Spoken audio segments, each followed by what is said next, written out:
Well, very good afternoon, everybody. Now, today marks a partial victory for victims' families, a partial victory for common decency and a partial victory for the tens of thousands of people who signed my petition to make sure that killers and other violent offenders face real justice. You can sign that now, www.gbnews.com/justice. But it is not enough yet. In case you missed it, the government has said that it is introducing a new law to force criminals to attend their sentencings in court, with the offenders facing longer behind bars if they still refuse to sit in the dock. Custody officers, as well, will also have it reiterated to them that they can use reasonable force to essentially drag them there. Look, all of this sounds decent, and it is a step in the right direction, but here's what Rishi Sunak had to say earlier.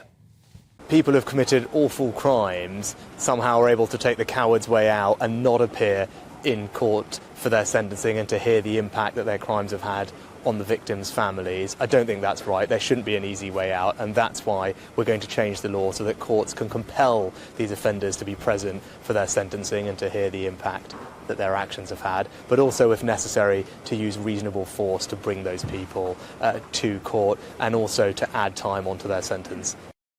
Yeah, but it's always important to have a look at the small print with stuff like this. And from what I can tell, this will do nothing to incentivise those facing a whole life tariff from staying in their cells. And it will rely a bit too much on custody officers potentially putting themselves in harm's way. So the only way to really get people facing a whole life tariff into the dock, to face those victim impact statements and their sentence, would be, in my view, to withhold privileges from them in prison if they refuse, like phone calls or use of a tuck shop, etc.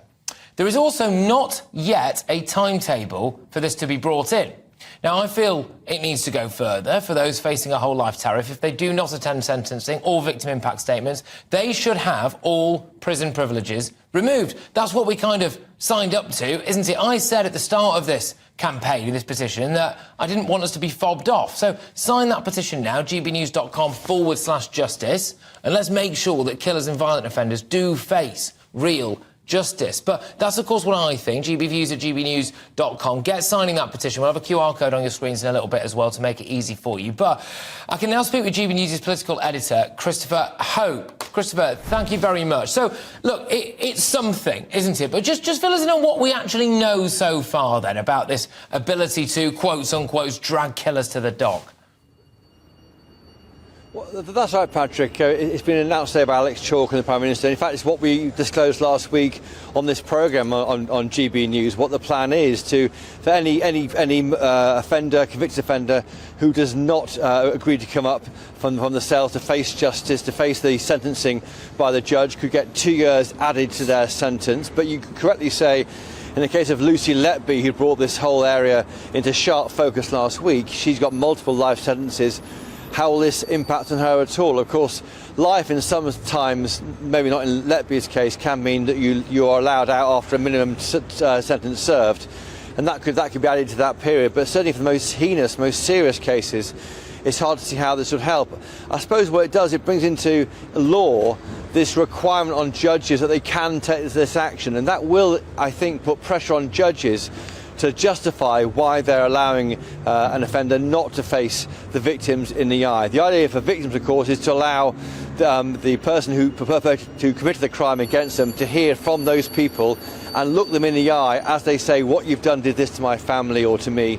And that's the idea, is to bring justice, to bring victims closer to getting closure on what happened to them. That's the idea behind it, but there are weaknesses to it, which you rightly suggest. Yeah, exactly that. And I think it wouldn't take too much just to add the additional stuff in there, really, which is about the prison privileges and removing them if somebody who's facing a whole life tariff decides not to attend. And it is also relying on custody officers to actually put themselves in harm's way to drag those people to the dock. And this is the other element of it, Christopher, that I didn't quite get, because as it currently stands, custody officers can use reasonable force. My concern with this is that we're just being massively fobbed off by a government on an issue that actually the public really care about. The government is treading quite a narrow line here, because you can, if you refuse to attend a court, you are literally in contempt of court, and you can currently get 2 more years added to your sentence. They're trying to enshrine it in law, I think, to show people that there's a requirement on judges to justify why they're not saying that people have not attended their court and why they're not taking action to force them to attend. It's trying to give comfort to victims. But I think whether this goes far enough, I mean, we were told last week it could mean criminals coming to court in handcuffs. If they don't come upstairs, an expert can come in and assess why that is and speak to them down in the cells. Other ideas, maybe pipe the sentencing down to them into the actual cell. That could happen. The idea of withdrawing privileges is a whole different thing, really, and that hasn't yet been addressed by the government. But this is the first start, I think, in trying to hold these offenders to account in the case of Thomas Cashman last year, of course, and Lucy Letby last week. Yeah, exactly. And look, thank you very much for bringing this to us, John. As you said there, it is, of course, a step in the right direction, I think, and we need to try to keep maintaining this, which is why I am absolutely banging the drum for gbnews.com/justice, try to keep this voice being heard and just hold their feet to the fire and make sure that it happens.